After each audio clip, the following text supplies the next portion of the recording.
Good evening students. तो आज का हम लेक्चर स्टार्ट करते हैं। नेक्स्ट टॉपिक है हमारा phenomena of infection.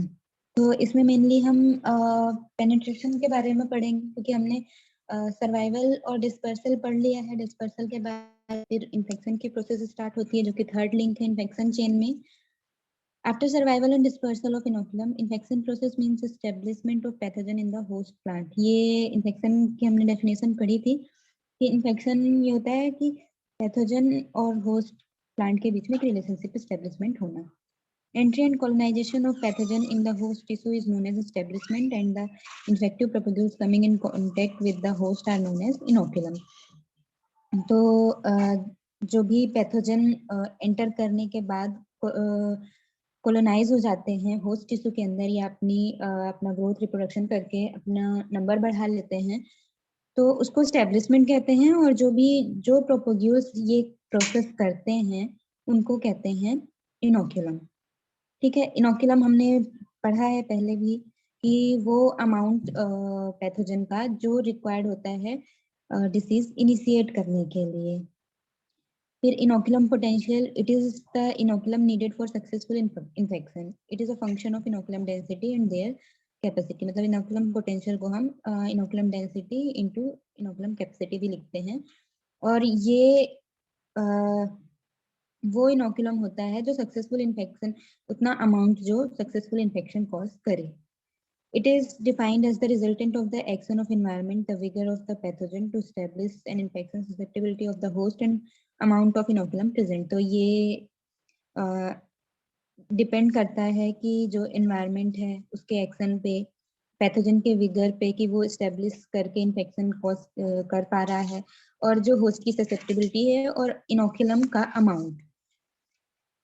It is also defined as the energy of growth of parasite available for infection of a host at the surface of the host organ to be infected. तो ये इसको ऐसे भी define कर सकते हैं कि जो इनोकुलम पोटेंशियल है वो इट इज ये energy, it is energy of growth of parasite, मतलब पैरासाइट की एनर्जी ऑफ ग्रोथ है जो अवेलेबल होती है इन्फेक्शन कॉज करने के लिए होस्ट में, या होस्ट के किसी ऑर्गन्स को इन्फेक्ट करने के लिए।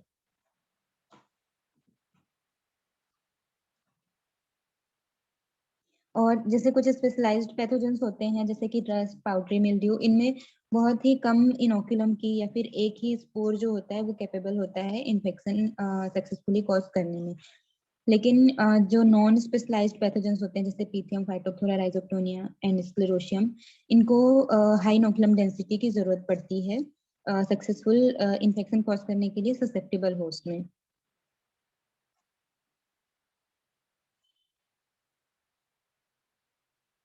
मैम नॉन स्पेशलाइज्ड मतलब?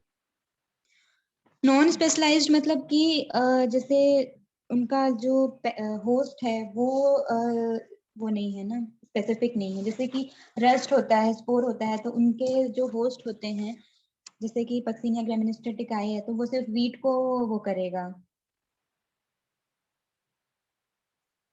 ठीक है, जैसे ये पीथियम, फाइटोप्थोरा, राइजोप्टोनिया, ये सॉइल में नॉर्मली ये पड़े रहते हैं, है ना। ये हमने पढ़ा था पिछले क्लास में कि इनका लॉन्ग टर्म सर्वाइवल होता है सॉइल में। तो इनको जब होस्ट मिलता है तो ये उस पर अफेक्ट करते हैं। लेकिन कभी कभी क्या हो जाता है कि जो होस्ट होता है, होस्ट अब ऐसे तो है नहीं कि ये डायरेक्ट होस्ट पे एंटर किए और इनने इन्फेक्शन कॉज कर लिया।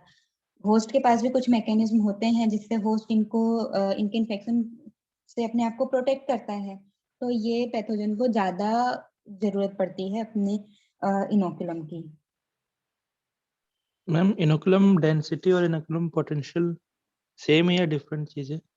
डिफरेंट डिफरेंट है। मैम वो थोड़ा समझ में नहीं आ रहा। क्या? मैम पोटेंशियल और डेंसिटी में क्या डिफरेंस है? देखो, अच्छा तुमने मेरी पहले की क्लास की वीडियोस नहीं देखी है? ये चीज हम डिस्कस कर चुके हैं, तो फिर भी मैं बता दे रही हूँ। इनोकुलम डेंसिटी जो है वो क्वांटिटी पे है, मेन उसका फोकस क्वांटिटी पे है, ठीक है। और इनोकुलम पोटेंशियल उसकी कैपेसिटी पे है। मैम पैथोजन की? हाँ, उस पे अदर जो फैक्टर्स है वो भी इन्वॉल्व रहते हैं, सिर्फ वो नहीं है, पर एक मतलब ब्रॉड हम वो ले सकते हैं समझने के लिए कि जो इनोकुलम पोटेंशियल है वो इनोकुलम की कैपेसिटी है। Hello. Okay ma'am. Yes ma'am. हाँ मैम इसको वैसे इनोकुलम डेंसिटी को नंबर ऑफ स्पोर या नंबर ऑफ स्क्लेरोटिया जैसा कर सकते डेजिग्नेट। हाँ हाँ कर सकते हैं।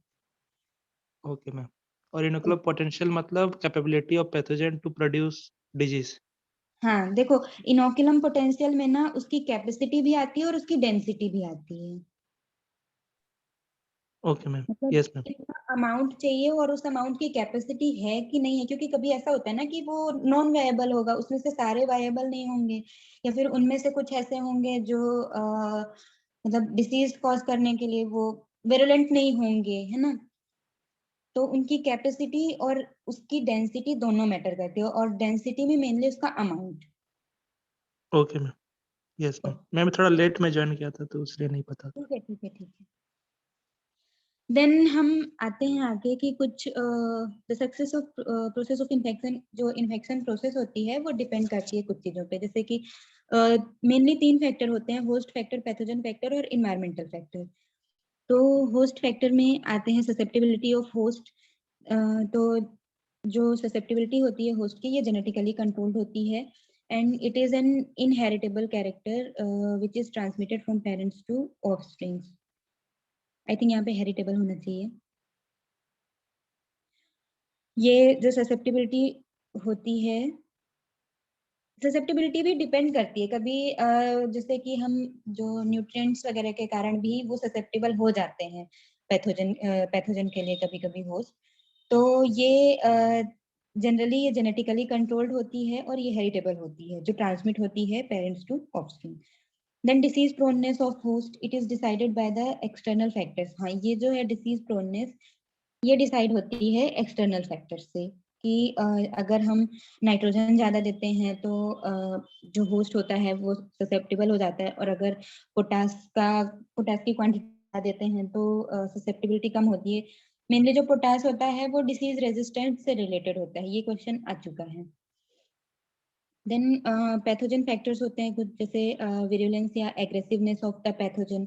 तो अगर पैथोजन जो है वो विरुलेंट है, जैसे कि अभी हम कोविड के केस में ले लेते हैं कि कुछ जगह पे ये कुछ उसके जो उसने तो बहुत सारे म्यूटेशन किए, लेकिन उसके कुछ ही स्ट्रेन्स इतने विरुलेंट हो पाए कि पेंडेमिक कॉज कर पाए। तो ऐसा पैथोजन जो अदर पैथोजन है, फंजाई, बैक्टीरिया, इन सब के केस में भी होता है। और ये जेनेटिक मटेरियल से होता है, डिटरमाइन होता है, जो कि इनहेरिटेबल होता है। Then high multiplication rate of the pathogen, जो पैथोजन की अगर रेट मल्टीप्लिकेशन रेट ज्यादा है तो इन्फेक्शन इंक्रीज होने के चांसेस बहुत ज्यादा बढ़ जाते हैं। High birth rate and low death rate is highly essential for successful infection. तो अगर बर्थ रेट हाई होगी और डेथ रेट कम होगी तो सक्सेसफुल इन्फेक्शन होगा, क्योंकि अगर नंबर वो ज्यादा होंगे तो पहले तो वो इजीली कॉलोनाइज कर पाएंगे और फिर उसके बाद वो स्प्रेड भी इजीली कर पाएंगे। देन प्रॉपर इनोकुलम पोटेंशियल, ये भी एक इम्पॉर्टेंट फैक्टर है, pathogen factor. In case of specialised pathogens are very few, और अभी हमने देखा कि जो स्पेशलाइज्ड पैथोजेंस हैं उनके लिए तो कम इनोकुलम पोटेंशियल की जरूरत पड़ती है, लेकिन नॉन स्पेशलाइज्ड पैथोजेंस के लिए इनोकुलम डेंसिटी बहुत ज्यादा चाहिए होती है। इवन ससेप्टेबल होस्ट में भी उनकी इनोकुलम डेंसिटी ज्यादा चाहिए होती है। देन कुछ environmental factors हैं, environmental conditions such as temperature, relative humidity, moisture are very important for survival, dissemination and infection processes. Then जो process है infection की उसको 3 stages में categorize कर सकते हैं। पहला है pre penetration, next penetration and then post penetration. ये इन्फेक्शन साइकिल है एक। तो देखो सबसे पहले क्या हुआ, हम स्टार्ट करते हैं अटैचमेंट से, ठीक है, प्राइमरी इनोकुलम से, सॉरी, ये है प्राइमरी इनोकुलम, या फिर ये डोरमेंट पीरियड है। डोरमेंट पीरियड से जो प्राइमरी इनोकुलम मिला, ये प्राइमरी इनोकुलम इनोकुलेट होगा। इनोकुलेशन मतलब कि प्राइमरी इनोकुलम का होस्ट सरफेस पे आना, ठीक है। फिर वो इन्फेक्शन कॉज करेगा, मतलब कि वो अब इन्फेक्शन की प्रोसेस स्टार्ट करेगा। वैसे तो पूरी की पूरी साइकिल ही इन्फेक्शन है। फिर वो पहले अटैच होगा, उससे पेनिट्रेट करेगा, होस्ट को रिकॉग्नाइज करेगा। आई थिंक ये थोड़ा अपोजिट हो गया है। Hello, yes ma'am. पहले अपोजिट कैसे हो गया मैम? क्या? मैम ठीक तो है मैम, अपोजिट कैसे हो? पहले पेनिट्रेशन करेगा या पहले होस्ट रिकॉग्निशन करेगा? पहले होस्ट रिकॉग्निशन होगा मैम। हाँ, वही मैं बोल रही हूँ कि पहले होस्ट रिकॉग्निशन होगा, फिर पेनिट्रेशन करेगा, फिर इन्वेजन, है ना, फिर कोलोनाइजेशन, फिर ये जो ब्रैकेट में दी सब स्टेजेस हैं। देन सिम्टम डेवलपमेंट होंगे, देन वो ओवर सीजनिंग स्टेज डेवलप करेगा, या फिर वो डिसेमिनेशन करेगा, फिर वो प्राइमरी और सेकेंडरी इनोकुलम वाली स्टेज स्टार्ट हो जाएगी।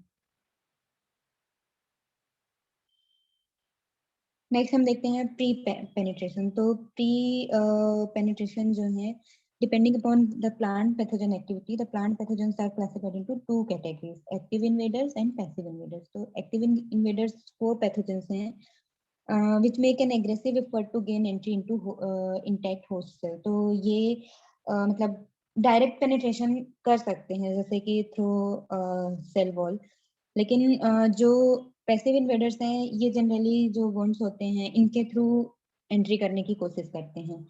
Active invaders they do not require help of any external agency to gain entry into host cell. इनको कोई भी एक्सटर्नल एजेंसी की जरूरत नहीं पड़ती। जैसे कि वायरसेस हैं, तो वायरसेस को इंसेक्ट वेक्टर की जरूरत पड़ती है ताकि वो उसमें वुंड बनाए और उसके बाद वो एंटर करें, या फिर एग्रीकल्चर इम्प्लीमेंट से जो बैक्टीरिया होते हैं वो एंटर करते हैं। पर जैसे कि नेमाटोड्स हैं या फंजाई हैं, तो वो डायरेक्टली पेनिट्रेट कर सकते हैं, वो एक्टिव इन्वेडर्स में आते हैं। और जैसे कि प्लांट वायरसेस और बैक्टीरिया जो होते हैं वो पैसिव में आते हैं। Plant viruses are particulate in nature, and they do not have any capacity to enter the host cell, so they do not make any aggressive effort for entry, but depend on different insect vectors for their entry into host cell. Bacteria have no dormant structure, since no pre-penetration activity.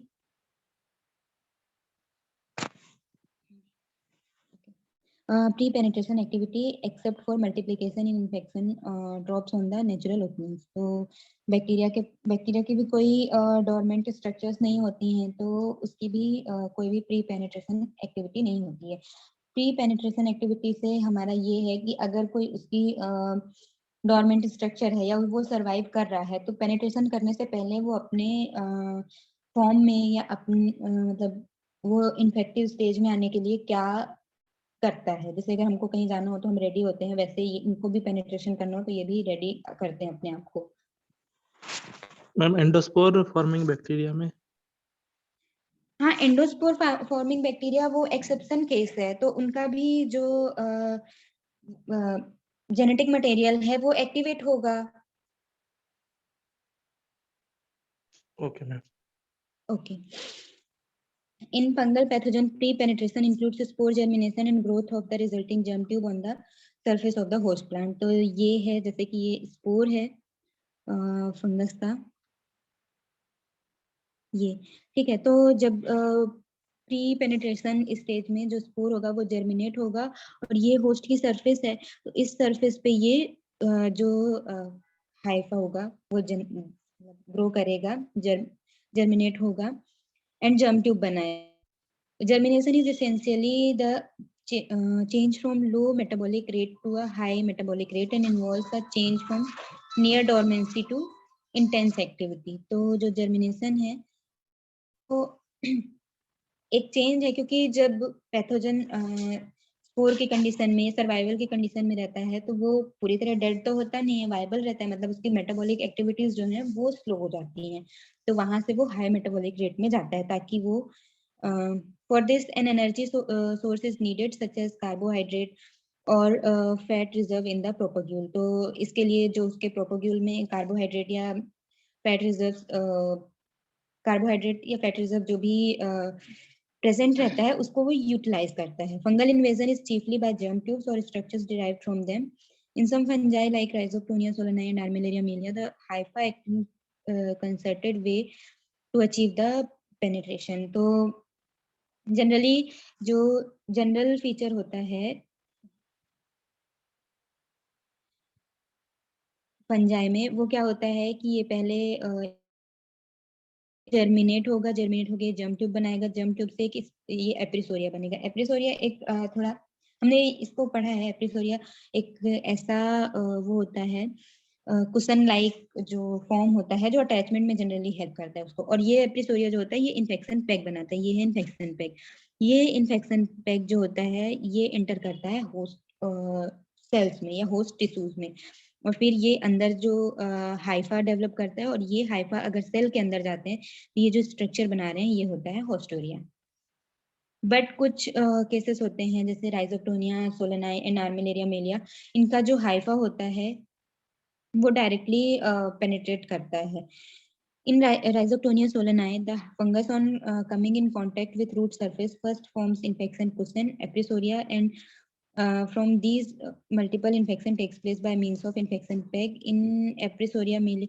मतलब इनमें जो ये जो structures बनते हैं rhizomorphs like structures जैसे आर्मिलेरिया मेलिया में बनते हैं, तो ये जो structures होते हैं ये help करते हैं penetration में।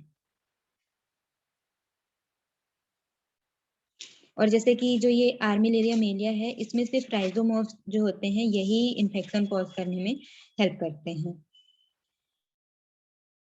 पेनिट्रेशन स्टेज पे pathogens penetrate plant surfaces by direct penetration और इनडायरेक्टली थ्रू वुंड्स और नेचुरल ओपनिंग्स। तो जो पैथोजेंस होते हैं वो पेनिट्रेट करते हैं प्लांट सरफेस में बाय डायरेक्ट पेनिट्रेशन या फिर इनडायरेक्ट मतलब वुंड्स या नेचुरल ओपनिंग से। जैसे बैक्टीरिया होते हैं ये मोस्टली वुंड्स और नेचुरल ओपनिंग से एंटर करते हैं, viruses, viroids, molecules, fastidious bacteria. ये वुंड्स या वेक्टर पे डिपेंड मतलब जो वेक्टर्स वुंड्स बनाते हैं उस पर डिपेंडेंट होते हैं एंट्री के लिए। Fungi, nematode and parasitic higher plants या जो फेनेरोगेमिक प्लांट्स इनको बोल देते हैं ये डायरेक्ट पेनिट्रेशन करते हैं, और ये नेचुरल ओपनिंग से बहुत ही कम पेनिट्रेशन करते हैं।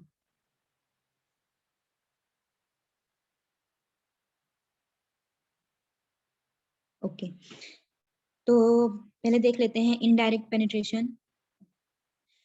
Wounds caused by farm operations, hailstorms, or insect punctures, etc., will help in entry of different plant pathogens into the host cells. तो जो भी एग्रीकल्चरल ऑपरेशन से जो हम करते हैं उसके थ्रू या हेल स्टॉर्म से या इंसेक्ट्स के थ्रू जो भी वुंड्स आ जाते हैं प्लांट में वो हेल्प करते हैं पैथोजेंस को होस्ट सेल में एंटर करने के लिए। Organism which cause storage diseases and ripe rots will enter through the wounds caused by foam operations। Okay जो स्टोरेज डिसीजेस करते हैं जैसे कि हम पोटैटो में क्या करते हैं, पोटैटो प्लांट में एक इम्पॉर्टेंट इंटरकल्चर ऑपरेशन होता है।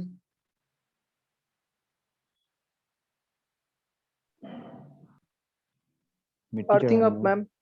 हाँ अर्थिंग अप करते हैं जब, तो अर्थिंग अप में क्या होता है कि कुछ कुछ जो पोटैटो होती हैं वो डैमेज हो जाती हैं, तो उनके कारण ये जो बैक्टीरिया वगैरह हैं या फिर कुछ फंजाई भी सॉइल में प्रेजेंट रहते हैं वो इंटर कर जाते हैं और वहां पे वो राइप रॉट करते हैं, मतलब रॉटिंग कर देते हैं उसकी। जैसे एग्जांपल है Rhizopus, Gloeosporium, Aspergillus, Penicillium, Colletotrichum, Diplodia, ये सब वुंड्स के थ्रू भी इंटर करते हैं। Then weak parasite enter through the wounds caused by hailstorms and freezing.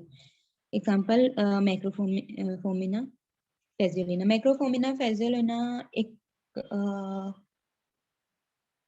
ये डिसीज कॉज करता है सिसमम में। कौन सी डिसीज कॉज करता है? Phyllody ma'am. Okay then pathogen causing brown rot of fruits enters through the wounds caused by insect punctures. Similarly, causal organism of Dutch elm disease enters through the wounds caused by embark beetle। तो कुछ pathogens जैसे कि brown rot of fruits जिसका Sclerotinia फ्रूटिकोला है वो enter करता है जो इंसेक्ट पंक्चर्स से वुंड बनते हैं। जैसे जो इंसेक्ट होते हैं वो सैप सक करने के लिए पहले पंक्चर करते हैं, होल बनाते हैं होस्ट में, तो वही उसी के थ्रू ये इंटर करता है। या फिर जैसे डच एल्म डिसीज का जो bark beetle है वो जो wounds कॉज करता है उसके थ्रू पैथोजन एंटर करते हैं. देन हम आते हैं नेक्स्ट नेचुरल ओपनिंग्स में stomata. There is a variation in behaviour of germ tube at the time of penetration ma'am through. Hello ma'am अगर कंपैरिजन का अगर पूछे, क्योंकि एक मैम असर रीजन में एक बार पूछा था कि maximum disease development are through stomata और by natural wounds, sorry wounds ma'am, wounds से होती हैं. स्टोमेटा से नहीं होते ना लेकिन मैम? सुनो अगर वो ये जो बैक्टीरिया पैथोजन जनरली इसके थ्रू है, मतलब बैक्टीरिया वायरसेस के लिए, तो उसमें वुंड्स होगा. और मैम एक बार एयरबॉर्न और सॉइलबॉर्न के एंगल से भी बता दीजिए, क्योंकि इस बार आया था एक एयरबॉर्न नेचुरल ओपनिंग और स्टोमेटा को ज़्यादा प्रेफर करते हैं, ऐसा क्यों है? क्या? मैम इस बार क्वेश्चन में आया था कि एयरबॉर्न जो डिजीज होता है वो कंपाउंड डिजीज सब नेचुरल ओपनिंग्स स्टोमेटा इस थ्रू से जाते हैं और सॉइलबॉर्न उन्स के थ्रू, तो वो वाला थोड़ा एक बार क्लियर कर दीजिए. देखो उसका नेचुरल ओपनिंग का ऐसा है, वो एयरबॉर्न डिजीज का, कि अगर वो एयर के थ्रू आ रही हैं तो वो ज्यादातर केसेस में क्या होंगी कि वो उसके लीफ पे आएंगी, है ना. और लीफ पे जनरली इतना तो वुंड्स होने के चांसेस होते नहीं हैं, तो उनका जो मेन प्रेफरेंस होता है वो स्टोमेटल ओपनिंग होती है. ठीक है. Okay ma'am. और जो सॉइल बोर्न डिसीजेस हैं, जब हम इंटरकल्चरल ऑपरेशंस करते हैं या फिर अगर हम न्यूट्रिएंट जैसे नाइट्रोजन अगर एक्स्ट्रा दे दिए तो क्या होगा? रूट होगा, है ना. Yes ma'am. नेचुरल हम जो भी एग्रीकल्चरल ऑपरेशंस करेंगे तो उसमें जो वुंड्स होंगे वो रूट पे होंगे. Yes ma'am. यस. हाँ, तो जो सॉइल बोर्न डिसीजेस हैं इसलिए उसको फेवर करती हैं. Okay ma'am. Yes ma'am. Okay. Next हम आते हैं स्टोमेटा. हाँ, जो वो क्वेश्चन था कि जो नेचुरल स्टोमेटा और वुंड्स, देखो जो वुंड्स होते हैं ना वो इजी पड़ते हैं, क्योंकि स्टोमेटा में भी उनको अपना कुछ एंजाइमेटिक एक्टिविटी और अपनी कुछ प्रोसेसेस करनी पड़ती हैं, लेकिन जो नेचुरल वुंड्स के थ्रू ना वो इजीली एंटर कर जाते हैं. हेलो. जी मैम थैंक यू मैम. ठीक है. There is a variation in behavior of germ tube at the time of penetration through the stomata. In Vaccinia graminis triticale, the uridospores germinate and forms a germ tube, which on approaching stomata swells at the tip to form an episoria. In which stomatal aperture, ये हमने देख लिया है, पर ये stomata के case में बता रहे हैं कि जब वो यूरिडोस्पोर्स जर्मिनेट होते हैं तो वो जो जर्म ट्यूब होते हैं जब वो स्टोमेटा के पास में पहुंचते हैं तो वो स्वेल हो जाते हैं और एप्रिसोरिया बनाते हैं स्टोमेटल अपर्चर के पास में. And from the appressorium a blade like wedge grows through the stomatal slit and swells inside to form a substomatal vesicle, which from vesicle from which the haustoria penetrating the cells are produced. तो इसमें क्या होता है, जैसे कि ये हमारा ये स्टोमेटा है, ठीक है. तो ये स्टोमेटा तक पहुंचते हैं तो यहाँ पे ये एप्रोसोरिया बनाते हैं और यहाँ से एक wedge like appearance, wedge wedge समझते हो, एक शार्प. Yes ma'am. हाँ, ठीक है. तो ये जो स्टोमेटल स्लिट होती है इसके थ्रू ये यहाँ पे मतलब इसके थ्रू ये इंटर करते हैं और फिर ये क्या करते हैं, वहां पे जाके अंदर स्वेल होते हैं और स्वेल होके फिर वो अंदर, मतलब सरफेस के अंदर, अब इसको ऐसा समझ लो कि ये सरफेस है तो यहाँ से इंटर कर गए और यहाँ पे जाके ये वेसाइकल बना लेंगे. Okay. Yes ma'am. Yes ma'am. हाँ, फिर वहां से वो हॉस्टोरिया बनाते हैं. In Pernospora destructor infecting onion leaves, the germ tube continues to grow after the formation of first episoria. In Pseudopernospora cubensis, the hypha penetrates the stomatal aperture and swell to form a substomatal vesicle, from which in turn other hypha grow to form haustoria in the adjacent cells of the leaf. तो ये अलग अलग pathogen के कुछ characters दिए हैं, जैसे कि पेरानोस्पोरा डिस्ट्रक्टर है वो जर्म ट्यूब, उसका एप्रिसोरिया बनाने के बाद भी जर्म ट्यूब ग्रो होते रहता है। देन इन सूडोपेरानोस्पोरा क्यूबेंसिस जो हाइफा होता है वो पेनिट्रेट करता है सबस्टोमेटल एपर्चर को, और वहां पे स्वेल होके सबस्टोमेटल वेसाइकल बनाता है, और फिर वहां से हाइफा ग्रो होता है और होस्टोरिया वगैरह बनाता है। और ये इतना इम्पोर्टेंट नहीं है अलग अलग पैथोजन का, बस ये अच्छे से समझना कि वो इंटर करता है मतलब एप्रिसोरिया और इन्फेक्शन, एप्रिसोरिया क्या होता है, इन्फेक्शन पैक के थ्रू वो इंटर करता है। और जनरली जो होस्टोरिया होता है वो किस में बनता है? फंगस में मैम। नहीं नहीं, फंगस में तो बनता है। इंटरसेल्युलर में बनता है या इंट्रासेल्युलर में बनता है? दोनों बनता है ma'am, होस्टोरिया inter and intracellular. Intercellular. Intercellular. ऊपर वाले डायग्राम में तो इंटर और इंट्रा दोनों जैसा दिख रहा है ma'am. Sir intra ma'am, intracellular, क्योंकि सेल से तो न्यूट्रिशन लेना। मेनली होता है वो इंटरसेल्युलर में बनता है, ठीक है। अच्छा एक बात बताओ, जैसे कि ये होस्ट की सरफेस है, ये सेल्स हैं बहुत सारी, ठीक है। अब ये पैथोजन यहाँ से डेवलप हो रहा है, इंटरसेल्युलर मतलब यही डेवलप होगा, है ना? ये सेल के अंदर तो जाएगा नहीं, यहाँ भी सेल है, तो फिर इसको न्यूट्रिशन कहाँ से मिलेगा? तो वो सेल से मिलेगा ना मैम। न्यूट्रिशन लेने के लिए वो होस्टोरिया बनाएगा। हेलो। ओके जी, ओके जी। तो मैम जो होस्टोरिया जो है बस वो न्यूट्रिशन के लिए ही बनता है मैम। हाँ, होस्टोरिया का मेन जो पर्पस होता है वो न्यूट्रिशन ही होता है। वो बस इंट्रासेलुलर ही बन पाएगा फिर तो। Intercellular, sorry sorry, ma'am intra हो जाएगा ना वो तो। इंट्रा होता है क्या? मैम सेल के अंदर अगर हो तो वो विद इन सेल है तो इंट्रासेलुलर हो जाएगा ना। अगर विद इन सेल में दो सेल के सेल्स के बीच बीच में अगर बनता तो फिर वो इंटरसेलुलर हो जाता। हाँ जी। एक मिनट ना, मैं मीटिंग से बाहर हो गई ऐसा लग रहा है। हाँ ठीक है। हाँ, तो जो दो सेल के बीच में होगा वो क्या होगा? इंटर होगा मैम, इंटरसेलुलर। हाँ, तो जनरली जो इंटरसेलुलर होते हैं वो होस्टोरिया बनाते हैं।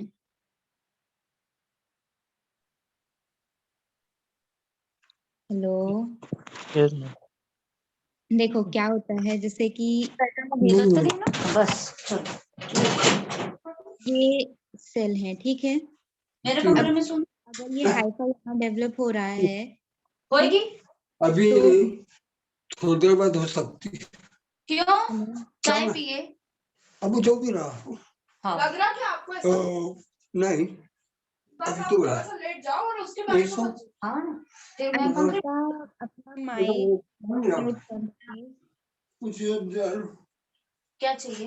अब से दर्द सब। हेलो। Yes ma'am. हाँ, देखो अब ये जैसे इंटरसेलुलर मतलब ये होता है कि दो सेल्स के बीच में हाइफा का डेवलप होना, ठीक है। तो अगर ये हाइफा दो सेल्स के बीच में डेवलप होगा तो उसको न्यूट्रिशन कहाँ से मिलेगा? क्योंकि जो जो भी न्यूट्रिशन होगा वो तो सेल्स अपने अंदर रखते हैं ना, इंटरसेलुलर स्पेसेस में न्यूट्रिशन जनरली नहीं होता है,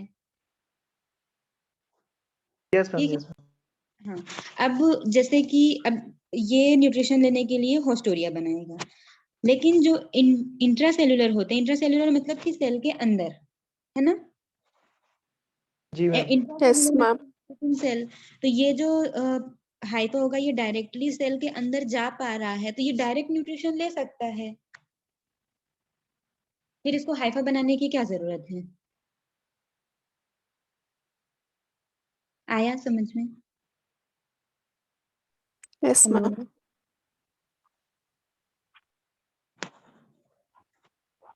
अब कंफ्यूज मत होना इसमें। देखो इंट्रा भी कुछ केसेस में बनाते हैं, बट जो अगर ऐसा आता है मेजोरिटी ऑफ केसेस में इंट्रा सेल्युलर नहीं बनाते हैं, इंटर बनाते हैं। Yes ma'am. और मैम जो ऑब्लिगेट होते हैं वही होस्टोरिया बनाते हैं ना मैम? हाँ, ऑब्लिगेट जो जनरली क्या होता है कि वो इंटरसेलुलर स्पेसेस में ही रहते हैं, और ऑब्लिगेट जो पैरासाइट्स होते हैं ना, वो उनका जनरली जो पर्पस होता है वो एक मतलब पीसफुल रिलेशनशिप में रहना होता है, उनका ऐसा नहीं होता है कि हम होस्ट को मार दें। यस मैम, क्योंकि वो भी हाँ मर तो जाएंगे। हाँ, वो भी मर जाएंगे, इसलिए वो कोशिश करते हैं कि हम उनसे सिर्फ अपने काम की चीज ही लें। Yes ma'am, yes ma'am. Ma'am यहाँ एप्रोसोरियम का क्या वर्क है मैम इसकी? एप्रिसोरियम का अधेरिंग के लिए होता है। हम उसको प्रेसिंग ऑर्गन भी बोलते हैं ना मैम? हाँ, प्रेसिंग ऑर्गन भी बोलते हैं हम। प्रेसिंग ऑर्गन उसको और इन्फेक्शन पैक को भी बोलते हैं। मैम एप्रोसोरियम तो जब डायरेक्टली घुसते तब बनाते हैं ना मैम एप्रोसोरियम? क्या? हाँ, जब डायरेक्ट पेनिट्रेट करता है तो वो एप्रिसोरियम बनाता है। तो मैम इससे ये इनडायरेक्ट मेथड में मैम एप्रोसोरियम कैसे वर्क कर रहा है? कहाँ पे? देखो, इनडायरेक्ट में ये मतलब इनडायरेक्ट हमारा जो कहने का मतलब है कि वो, देखो क्या होता है कि जो अभी हम डायरेक्ट में क्या पढ़ेंगे कि वो डायरेक्ट उनकी सेल वॉल को फोर्स करके जाएंगे, है ना। यहाँ पे भी वो सेल वॉल से या उसकी जो स्टोमेटा वाला पोर्शन है इसमें भी वो सेल वॉल को फोर्स करके जा रहा है ना, लेकिन वहां पे सेल वॉल इतनी स्ट्रांग नहीं है जितनी नॉर्मली रहती है, क्योंकि यहाँ पे हमने नहीं पढ़ा कि यहाँ पे कोई भी क्यूटिकुलर वैक्स है या फिर यहाँ पे जो भी क्या होते हैं वो सब क्यूटिकुलर रीजन्स होते हैं ना। देखो, यस मैम।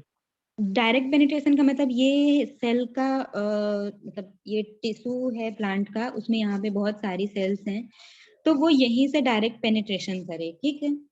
यहाँ पे इनडायरेक्ट का मतलब ये है कि कुछ कुछ नेचुरल ओपनिंग्स होती हैं, जैसे हाइडोथोट्स होते हैं, स्टोमेटा होते हैं, वुंड्स वगैरह, जो अदर ओपनिंग्स हैं उसके थ्रू जाता है। लेकिन अगर वो उसको सेल के अंदर एंटर करना है तो उसको तो पेनिट्रेशन करना पड़ेगा। स्टोमेटा से वो प्लांट के अंदर जाएगा पर उसकी सेल्स के अंदर तो नहीं जा पाएगा। Yes ma'am. ओके।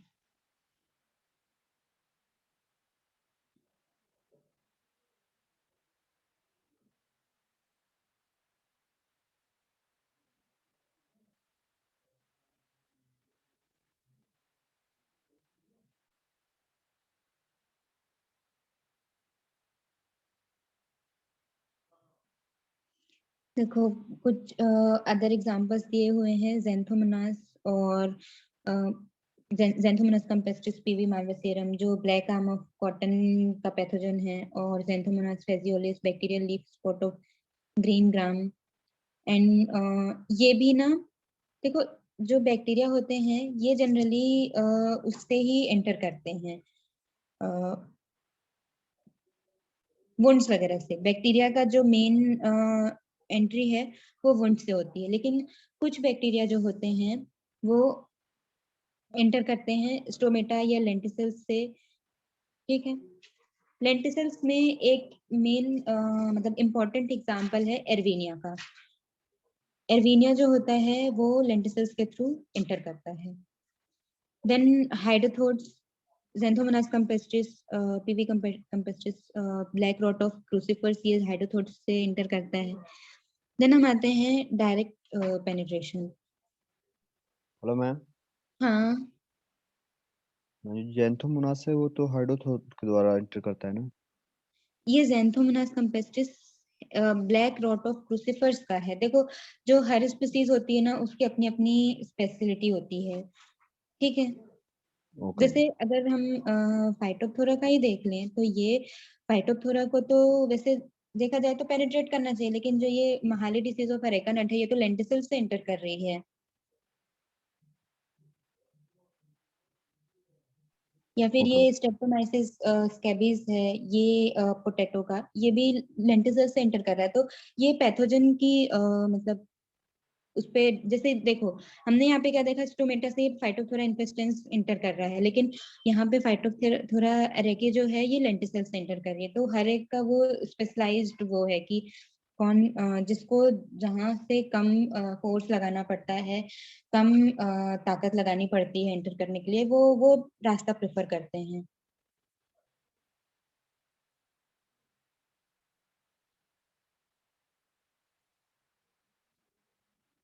नेक्स्ट हम आते हैं direct penetration. Most fungi, nematodes and parasitic higher plants are capable of penetrating the host surface directly. However, the plants are provided with different mechanism of defense, which include structural features of host, presence of chemical coverings on the cell walls, and anti-infection biochemical nature of the protoplasm.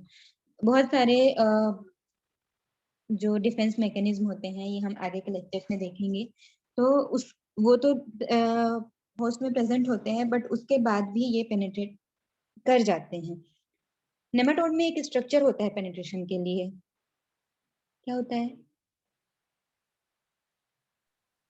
Stylet में। हाँ, stylet होता है। Stylet के through अभी हम पढ़ेंगे उसको भी, स्टाइलेट नेमाटोड भी पढ़ेंगे हम। स्टाइलेट के थ्रू वो एंटर करते हैं। तो ऐसे मतलब ये जो मोस्टली फंजाई जो होते हैं, नेमाटोड्स और पैरासिटिक हायर प्लांट्स जो होते हैं, ये होस्ट में डायरेक्ट पेनिट्रेशन के लिए कैपेबल होते हैं। और ये मतलब वैसे तो होस्ट में मैकेनिज्म होते हैं डिफेंस के, बट ये सक्सेसफुल हो जाते हैं पेनिट्रेशन करने में, डायरेक्ट पेनिट्रेशन करने में।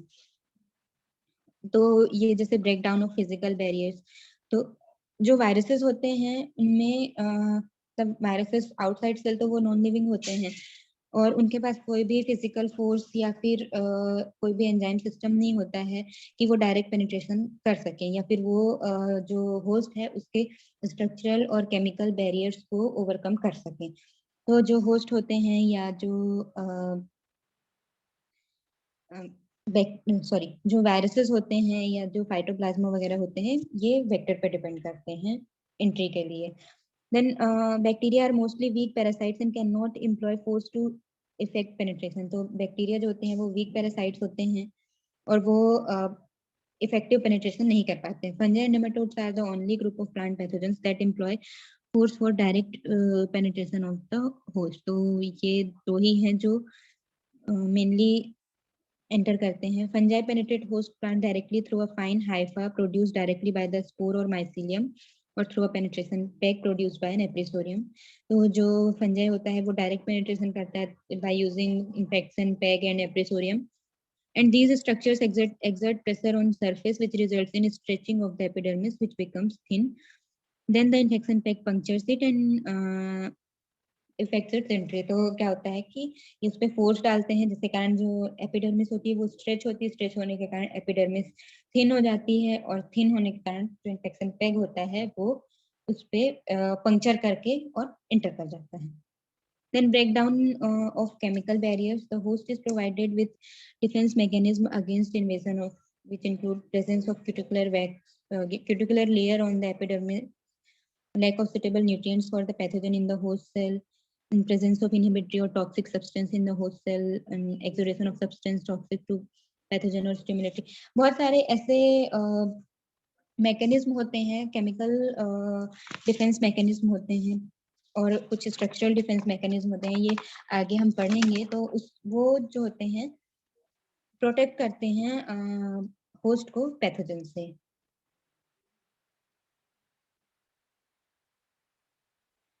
Example, the glands in leaf hairs of Bengal gram contains malic acid which is antifungal and provide resistance to infection by the rust fungus. तो जो हमको खट्टापन आता है चने की लीफ में, तो वो मैलिक एसिड होता है और वो मैलिक एसिड उसके लीफ के हेयर्स के ग्लैंड्स में होते हैं जो कि उसको प्रोटेक्ट करते हैं यूरोमाइसिस सिसरेस से। Similarly, protocatechoic acid and catechol in the red scales of onion provide resistance to onion smudge pathogen. And to overcome these physical and chemical barriers, the fungi produce various enzyme, toxin, organic acids, and growth regulators. तो जो fungi होते हैं वो बहुत तरीके के enzymes और toxins और ग्रोथ रेगुलेटर्स प्रोड्यूस करते हैं, ये सब फिजिकल एंड केमिकल बैरियर को ओवरकम करने के लिए। और जो क्यूटिकुलर वैक्स होता है वो सबसे ज्यादा स्ट्रॉन्ग माना जाता है डिफेंस मैकेनिज्म में, कि उसको जो फंजाई होती है वो डायरेक्ट पेनिट्रेट करती है, उसको कभी भी जनरली जो जनरल केसेस देखे गए हैं उनमें कोई भी ऐसा एंजाइम नहीं देखा गया जो क्यूटिकुलर वैक्स को डायरेक्टली डिसॉल्व कर सके। थ्रू नॉन क्यूटिनाइज्ड सर्फेसेस, जो नॉन क्यूटिनाइज जिनमें क्यूटिन जो है वो डेवलप नहीं हुई है। Then seedlings grain smut of jowar, जो ये सीडलिंग्स के थ्रू जो पैथोजन जिन जिन डिसीजेज में एंटर करते हैं वो ये हैं grain smut of jowar, loose smut of jowar, downy mildew of jowar and bajra, wheat burnt diseases, and root hairs के through enter करते हैं wilt causing fungi, club root of cabbage, root rot of cotton, then birds के through pea rust fungi, which is bloom of cherries, then flowers के through loose smut of wheat. हमने पढ़ा है loose smut of wheat में कि वो उसके ovary से मतलब उसके स्टिग्मा में जाके स्टिक होता है, फिर वो उसके ओवरी में जाके रिसाइड करता है. Then long smut of jowar, bunt of rice, ergot of rye. Then leaves के through deciduous of white pine, blister, rust, fungi. जो इसमें leaves जो है ना वो जो सबसे पहले न्यू लीव्स आती हैं ये उसका है. Germinate and grow down into branches and leaves where ACR produced.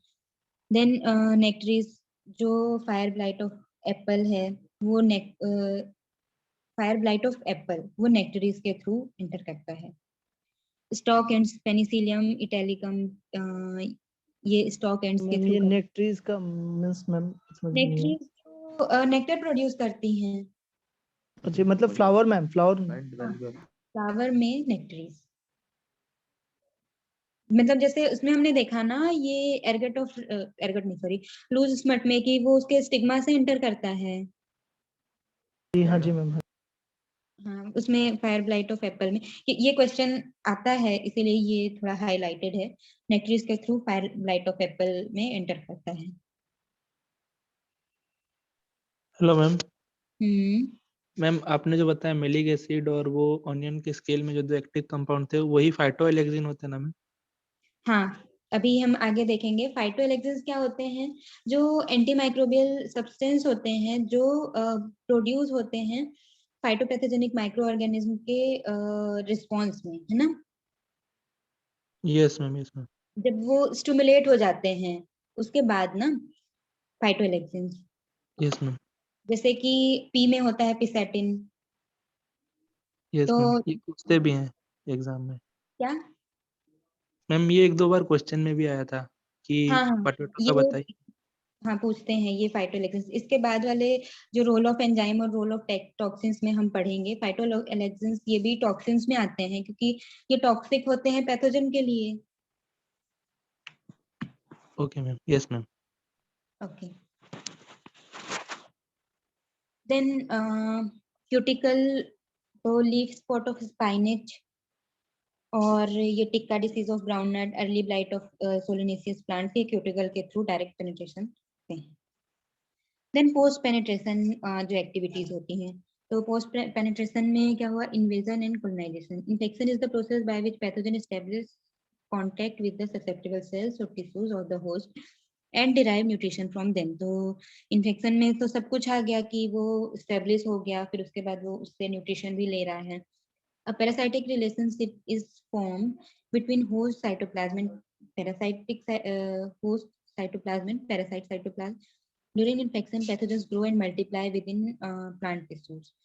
In fact, invasion of plant tissues by the pathogen and growth and reproduction of the pathogen are two concurrent stages of this development. तो invasion हुआ उसका, वो relationship develop किया उसने और उसके बाद उससे न्यूट्रिशन लेने लगा और फिर उसने ग्रोथ एंड रिप्रोडक्शन किया, मतलब कोलोनाइजेशन किया. तो ये दो जो स्टेजेस हैं इन पेनिट्रेशन के बाद होती हैं. Then fungi spread into all parts of host organs either by growing directly through the cells as an intercellular mycelium or by growing between the cells as an intercellular mycelium. तो ये फिर उसके बाद grow करते हैं और पूरे जो प्लांट की जो बॉडी में पहुंच जाते हैं, मतलब होस्ट की. और कुछ जैसे लोकलाइज्ड इन्फेक्शंस होते हैं तो उनमें जनरली ये नहीं होता है कि वो सारे पार्ट्स में पहुंच जाए. During establishment, pathogen produces different substances which include enzymes, toxins, growth hormones, and polysaccharides, which will help in colonization of the host. तो उस टाइम पे वो बहुत सारे ऐसे टॉक्सिन्स, एंजाइम्स ये सब प्रोड्यूस करते हैं, फिर वो हेल्प करते हैं पैथोजन के कोलोनाइजेशन में होस्ट के अंदर. In ectoparasite, the main body of pathogen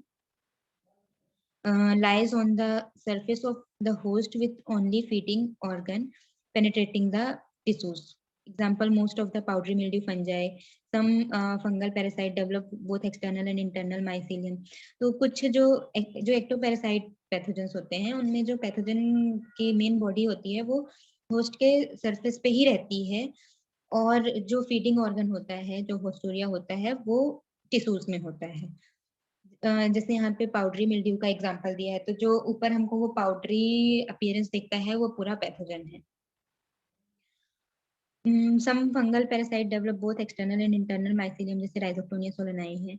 The endophytic parasites or endoparasites grow subcuticularly in parenchyma tissues और इन वेस्कुलर टिश्यूज। तो जैसे कि जो बैक्टीरियल पैथोजेंस हैं और जो नेमाटोड्स भी होते हैं वो भी एंटर करते हैं, और फिर डायरेक्ट वो भी नेमाटोड्स भी एंडोपैरासाइट्स होते हैं जनरली, एक्टोपैरासाइट्स भी हैं, सेमी एंडोपैरासाइट्स भी हैं, वो हम देखेंगे नेमाटोड वाले चैप्टर में। तो कुछ नेमाटोड्स हैं, कुछ बैक्टीरिया होते हैं, और मोस्ट फंगल जो पैथोजेंस हैं वो एंडोपैरासाइटिक होते हैं, और कुछ वेस्कुलर टिश्यूज में भी रहते हैं, जैसे विल्ट जो पैरासाइट है।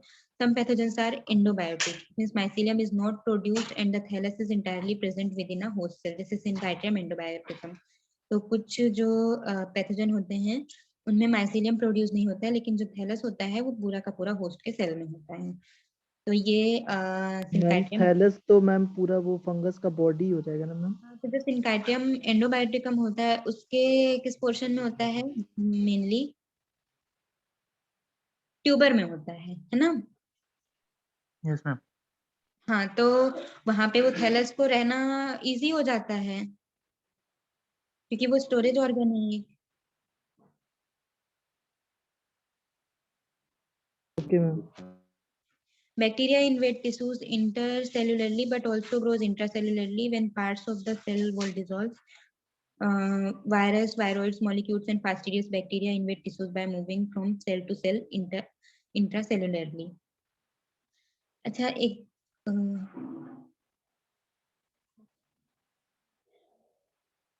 ठीक है, आगे आते हैं।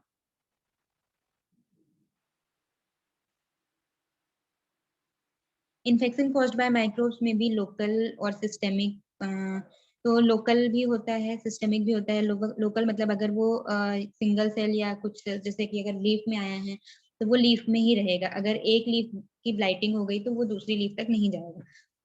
लेकिन कुछ सिस्टेमिक होते हैं और वो पूरे के पूरे जो प्लांट होते हैं उसके अंदर स्प्रेड हो जाते हैं पैथोजेंस, जैसे कि Sclerospora graminicola. The time interval between inoculation and appearance of disease symptom is called incubation period. तो इनोकुलेशन और डिसीज सिम्टम अपीयरेंस के बीच का जो टाइम होता है उसको इंक्यूबेशन पीरियड कहते हैं। अच्छा, ये बताओ, जो माइकोराइजा बनता है वो इन्फेक्शन होगा कि नहीं होगा? नहीं मैम, इन्फेक्शन नहीं होगा। नहीं होगा मैम, वो भी इन्फेक्शन है मैम, इनिशियली इन्फेक्टिव होगा मैम। इन्फेक्शन बोलेंगे मैम उसको। हाँ, इन्फेक्शन होगा, बट उसपे जो वो होस्ट और पैरासाइट रिलेशनशिप होती है ना, तो उसमें मेनली पॉजिटिव रिलेशनशिप होता है। लॉस होगा तो इन्फेक्शन बोलते हैं ना। नहीं, इस इन्फेक्शन में हमने इन्फेक्शन की डेफिनेशन क्या पढ़ी कि होस्ट और पैरासाइट के बीच में रिलेशनशिप एस्टेब्लिश करना, है ना? जैसे राइजोबियम है, वो रूट नोड्यूल्स बनाते हैं, वो भी एक इन्फेक्शन है, बट वो एक पॉजिटिव टाइप का है, क्योंकि वो न्यूट्रिशन तो ले रहा है, राइजोबियम भी लेता है ना, लेकिन क्या है कि वो उसको नाइट्रोजन दे रहा है, तो वो पॉजिटिव रिलेशनशिप हो गया। Hello, yes ma'am. Okay, then exit of pathogen. अब जो पैथोजन है, अभी हमने कहाँ तक देखा? कोलोनाइजेशन तक, ठीक है। अभी हमारा डिसेमिनेशन बचा है, डिसेमिनेशन, डिस्पर्सल और सर्वाइवल वाला। तो अब पैथोजन ने अपना पूरा सिस्टेमिक हो गया, लोकलाइज्ड हो गया, जो भी उसके कैरेक्टर्स है उसके हिसाब से। अब उसको मतलब ऐसा तो नहीं है कि अब वो इतनी नंबर उसकी इंक्रीज हो गई तो वो एक ही प्लांट पे उसके सारे जो प्रोजेनीज हैं वो सरवाइव कर पाएंगे, तो वो अपने आप को और डिसीज मतलब अपनी लाइफ साइकिल को भी, डिसीज साइकिल को भी पूरा करने के लिए वो एक होस्ट से दूसरे होस्ट ट्रांसफर होते हैं। ये है एग्जिट ऑफ पैथोजन। तो इसमें जो प्रोसेस आती है डिसेमिनेशन की, जब पैथोजन कोलोनाइज हो गया होस्ट में, फिर वो होस्ट के सरफेस से बाहर आता है ताकि वो अपनी इन्फेक्शन चेन की कंटिन्यूटी बना के रख सके। और फिर वो जो होते हैं ओवर क्राउडिंग या रिसोर्स के लैक होने के उससे वो फिर दूसरी जगह जाते हैं। तो वो डिसेमिनेशन का हमने पढ़ा है कि सीड, सॉइल, एयर, वाटर, काफी मोड होते हैं, मोड ऑफ डिस्पर्सल। तो उसके थ्रू वो डिसेमिनेट होगा। और फिर कुछ ऐसे होंगे जो सरवाइव करेंगे नेक्स्ट सीजन के लिए। Then virus can exist only in the living protoplasm and hence disseminated through their animate vectors like insect, fungi and nematodes. तो जो viruses हैं वो सिर्फ living protoplasm में रह सकते हैं, तो वो disseminate होंगे बस उनके animate vectors से। The bacteria ooze out in the form of slime on the host surface from where they can be disseminated through water and insect. ये भी हमने देखा था पिछले क्लास में कि जो बैक्टीरिया ooze out हो जाएंगे और उसके बाद फिर वो डिसेमिनेट होंगे वाटर से या इंसेक्ट के थ्रू, जिसे कुछ इंसेक्ट के लेग्स में वगैरह में स्टिक होके। And fungi have the most elaborate system of exit. Most plant pathogenic fungi grow out on the host surface and produce repeating spores, जो वो कोनिडिया और ये सब डेवलप करते हैं। और कुछ जो स्पोर्स, वो स्पोर वगैरह, तो फिर उसके थ्रू वो डिसेमिनेट होंगे और नेक्स्ट सीजन तक सरवाइव भी करेंगे। ठीक है, आज की क्लास यहाँ तक। नेक्स्ट क्लास में हम रोल ऑफ एंजाइम टॉक्सिन्स पढ़ेंगे, तो आप लोग भी थोड़ा पढ़ के आना, क्योंकि जो ये वाला नेक्स्ट वाला पोर्शन है वो इम्पोर्टेंट है। ये भी इम्पोर्टेंट है क्योंकि इसके जो टर्म्स हैं वो ज्यादा इम्पोर्टेंट हैं, और ये जो स्टेप्स होते हैं डिसीज साइकिल में ये तो अच्छे से ही पढ़ लेना क्योंकि इनसे क्वेश्चंस आते हैं। मैम ये अंगराव का ही नोट्स है ना? ये अंगराव के, मैंने अंगराव का नहीं देखा है अभी, तो ये मैं मैच नहीं कर, मतलब मैंने देखा नहीं है तो मैं ये नहीं कह सकती, बट ओके ओके। हाँ ये मैंने ग्रुप में डाल दिया है। Madam all examples are important? नहीं नहीं, देखो जो एक सिलेबस डिफाइंड है ना, तो उसके थोड़ा आसपास का पढ़ना, ऐसे भी नहीं जैसे कि कुछ स्पीसीज इसमें दी हुई हैं, जैसे हमने कहीं पे पढ़ा था पेरिनोस्पोरा डिस्ट्रक्टर वगैरह, तो वो सब इतने इम्पोर्टेंट नहीं है।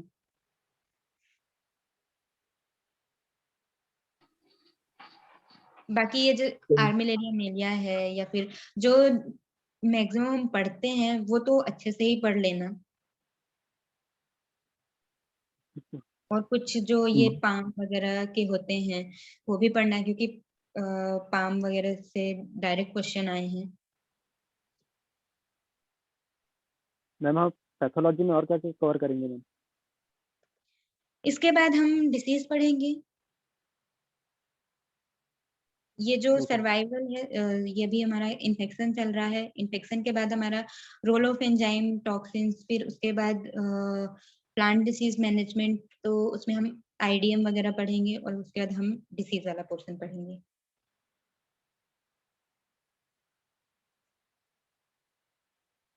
Hello. Okay ma'am, okay ma'am. Yes. Thank you. Thank you, ma'am. Thank you, ma'am. Thank you ma'am.